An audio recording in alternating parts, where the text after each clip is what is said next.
অবশেষে দুয়ারে নির্বাচন, ভারতবর্ষের লোকসভা নির্বাচন তথা বিশ্বের বৃহত্তম গণতন্ত্রের নির্বাচন, তার ইতিমধ্যেই প্রথম ফেজ কমপ্লিট বা প্রথম দফার নির্বাচন ইতিমধ্যেই সম্পন্ন হয়ে গেছে প্রায় নির্বিঘ্নে। ইতিমধ্যেই দেশের প্রধানমন্ত্রী, স্বরাষ্ট্রমন্ত্রী সহ একাধিক হেভিওয়েট নেতা নেত্রীরা যাতায়াত করছেন। রাজ্যের মুখ্যমন্ত্রী মমতা বন্দ্যোপাধ্যায়, অভিষেক বন্দ্যোপাধ্যায়, তাদেরকে প্রত্যেক দিন তারা খবরের হেডলাইন হচ্ছেন। কিন্তু এমন অনেক গুরুত্বপূর্ণ নেতা আমাদের রাজ্যে রয়েছেন যারা এবছর 2024-এর লোকসভা নির্বাচনে প্রায় ব্রাত্য হয়ে গেছেন বললেই চলে, যাদেরকে মাত্র 5 বছর আগের লোকসভা নির্বাচনেও কিন্তু রোজ দেখা যেত টিভির পর্দায় বা খবরের কাগজের হেডলাইনে, যাদের নাম জায়গা করে নিত, যাদের ছবি খবরের পাতা জুড়ে থাকতো, তারা আজকে কোথায়? আজকে কিন্তু এই 5 বছরের ব্যবধানে তারা প্রায় ব্রাত্য হিসেবে তারা রয়ে গিয়েছেন। বহু নেতা নেত্রী রয়েছেন যারা প্রাসঙ্গিকতা হারিয়েছেন।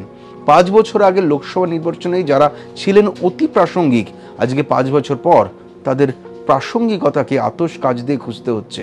এমন বহু নেতার নাম বঙ্গবাসী, বিশেষ করে যারা রাজনীতি পছন্দ করেন, তারা কিন্তু মিস করছেন।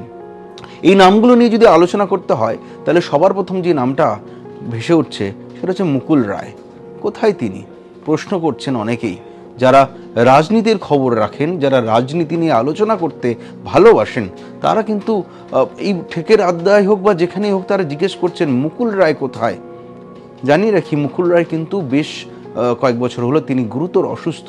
2021-এর পর থেকে কিন্তু তাকে রাজনীতির সামনে দেখা যাচ্ছে না, তিনি অন্তরালে রয়ে গিয়েছেন।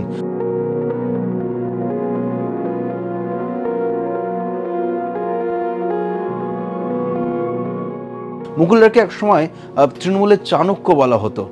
5 বছর আগে তার মুখ থেকে সাংবাদিকরা হিসাব শুনতে বসে থাকতো যে এবছর নির্বাচনে তৃণমূল কটা সিট পাবে, বিজেপি কটা সিট পাবে, তার কাছে জিজ্ঞেস করা হতো। তার উত্তর অত্যন্ত গুরুত্ব রাখতো যে কোনো সাংবাদিকতার, যে কোনো কারোর রিপোর্টের জন্য। কিন্তু এবছর সেই মুকুল রায় সম্পূর্ণ হারিয়ে গিয়েছেন। মুকুল রায় 2014-র পর থেকে কিন্তু তৃণমূলের সঙ্গে একটু দূরত্ব তৈরি হচ্ছিল এবং 2017-তে তিনি বিজেপিতে যোগদান করেন। তখন থেকেই সম্পূর্ণ তৃণমূল বিরোধী তিনি হয়ে যান এবং বিজেপিতে যোগদান করেন অফিসিয়ালি।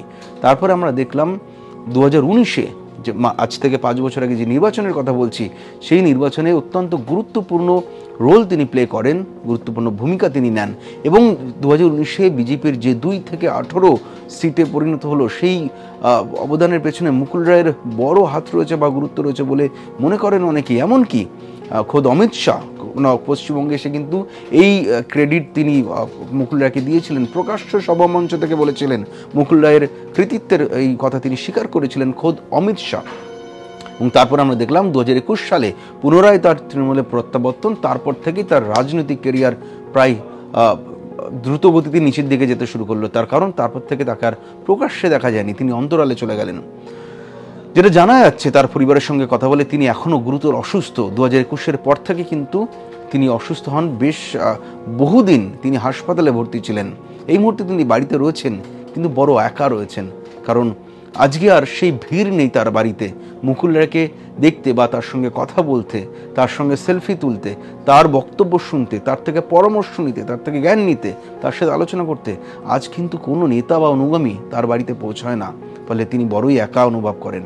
এবং তার ঘনিষ্ঠ মহল সূত্রে জানা গিয়েছেন, এই জন্য কিন্তু মুকুল রায় যথেষ্ট মানসিকভাবে ব্যথিত। এমন কিছু ঘনিষ্ঠ ব্যক্তিদের কাছে তিনি এমনটা মনের কথা শেয়ারও করেছেন যে আজ তার কাছে যেহেতু কেউ আসেন না, তিনি যথেষ্ট ব্যথিত রয়েছেন। ফলে প্রায় অসুস্থ হয়ে তিনি বাড়িতেই বন্দী রয়েছেন। তৃণমূলের প্রাক্তন সেকেন্ড কমান্ড মুকুল রায়। এরপরে যার নাম আসছে তার নাম মদন মিত্র। বেশ কয়েক মাস হলো মদন মিত্রকে কিন্তু প্রকাশ্যে দেখা যাচ্ছে না। তিনি বর্তমানে বিধায়ক রয়েছেন কামারহাটির, কিন্তু মন্ত্রিত্ব নেই। কিন্তু মন্ত্রিত্ব না থাকা সত্ত্বেও কিন্তু মদন মিত্র একই রকম পপুলার ছিল। মদন মিত্র প্রায় সোশ্যাল মিডিয়ার দৌলতে প্রায় প্রত্যেক দিনই তার ভিডিও ভাইরাল হতো এবং তিনি ছিলেন অন্যতম প্রিয় একটি টপিক, অবশ্যই সংবাদ মাধ্যমের কাছে তো বটেই, সোশ্যাল মিডিয়াতেও। কিন্তু কয়েক মাস হলো মদন মিত্র কিন্তু যথেষ্ট গুরুতর অসুস্থ। তিনি কয়েক মাস আগে তিনি গুরুতর অসুস্থ হয়ে SSKM হাসপাতালে তিনি ভর্তি হন। সন্ধ্যাবেলা বাড়িতে অসুস্থ হয়ে পড়েন এবং রাত্রিবেলা তাকে ভর্তি করা হয়।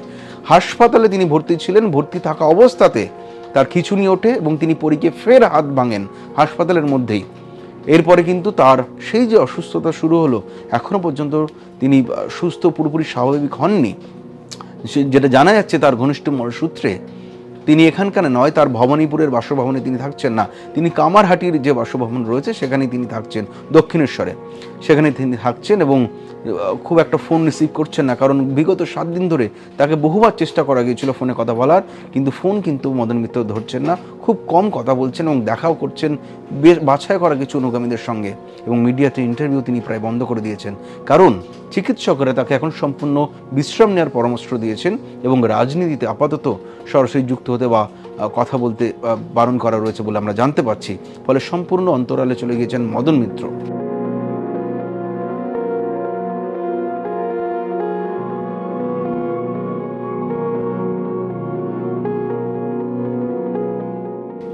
এছাড়াও তৃতীয় যে নামটি সামনে আসছে সেটি হচ্ছে অবশ্যই শোভন চট্টোপাধ্যায়। শোভন চট্টোপাধ্যায় তৃণমূলের অত্যন্ত গুরুত্বপূর্ণ একজন নেতা ছিলেন। তিনি একাধারে যেরকম কলকাতার মেয়রের দায়িত্ব সামলেছেন, পাশাপাশি তিনটি গুরুত্বপূর্ণ মন্ত্রকের দায়িত্ব ছিল তারই কাঁধে। মমতা বন্দ্যোপাধ্যায়ের অত্যন্ত বিশ্বস্ত এবং যাকে কানন বলে ডাকেন মমতা বন্দ্যোপাধ্যায়, সেই স্বাদের কানন বা স্নেহের কানন তিনি কিন্তু তৃণমূল এবং রাজ্য মন্ত্রিসভায় অত্যন্ত গুরুত্বপূর্ণ পদে ছিলেন। তারপরে হঠাৎ করে তার ব্যক্তিগত জীবনে তার বান্ধবীর প্রবেশ, এবং তারপর থেকে কিন্তু অন্যদিকে মোড় নিল তার পলিটিক্যাল ক্যারিয়ার। কারণ তারপর থেকেই তিনি দলের সঙ্গে যখন বনিবনা হলো না, মতের অমিল হলো, সেই সময় তিনি এক বাক্যে সব কিছু ছেড়ে দিয়ে তিনি সরকারি সমস্ত মন্ত্রক, মেয়রের পদ থেকে পদত্যাগ করে দলের সঙ্গে দূরত্ব বাড়িয়ে তিনি চলে যান, এবং এখনো পর্যন্ত তিনি সেই অবস্থানেই রয়েছেন। মাঝখানে অবশ্য পদ্ম শিবিরে তিনি ভিড়েছিলেন, কিন্তু বেশি দিন সেটার স্থায়িত্ব ছিল না। কিছুদিন পরেই আবার দেখলাম যে তার বান্ধবীকে নিয়ে তিনি বেরিয়ে যান পদ্ম শিবির থেকে। বর্তমানে তার রাজনৈতিক অবস্থান নিয়ে অবশ্যই প্রশ্ন রয়েছে, তিনি এই মুহূর্তে তৃণমূল না বিজেপি তা কেউ ঠিক করে এখনো বলতে পারছেন না ঠিকই, কিন্তু শোভন আছেন, শোভন নেই। তিনি তার যে ঢাকুরিয়ার বিলাসবহুল ফ্ল্যাট রয়েছে সেই ফ্ল্যাটেই থাকেন, সঙ্গে তার বান্ধবী বৈশাখী বন্দ্যোপাধ্যায় থাকেন। ফলে তার ব্যক্তিগত জীবন নেই, তিনি খুশি এবং তিনি ঘুরে বেড়াচ্ছেন, বাইরে যাচ্ছেন, বিভিন্ন অনুষ্ঠানে তিনি অংশগ্রহণ করছেন, বিভিন্ন নিমন্ত্রণে সারাদিন তিনি যাচ্ছেন, অর্থাৎ রাজনীতিতে তিনি থেকেও নেই। তিনি কড়া নজর রাখছেন, যেটা তার ঘনিষ্ঠ মলসূত্রে আমরা জানতে পারছি, রাজনীতিতে কড়া নজর রাখছেন শোভন চট্টোপাধ্যায়, কিন্তু সরাসরি তিনি পার্টিসিপেট করছেন না, অংশগ্রহণ করছেন না। ফলে আজ 2024-এ যখন দেশের বৃহত্তম নির্বাচন হচ্ছে, সেই সময় কিন্তু ব্রাত্য রয়ে গেছেন এই শোভন চট্টোপাধ্যায়। এরকম বহু নেতা রয়েছেন যারা 5 বছর আগে অত্যন্ত প্রাসঙ্গিক ছিলেন, কিন্তু আজকে 2024-এ তাদেরকে প্রায় দেখা যাচ্ছে না। কালের নিয়মে হারিয়ে গেছেন কিন্তু অনেক রাজনীতিবিদ।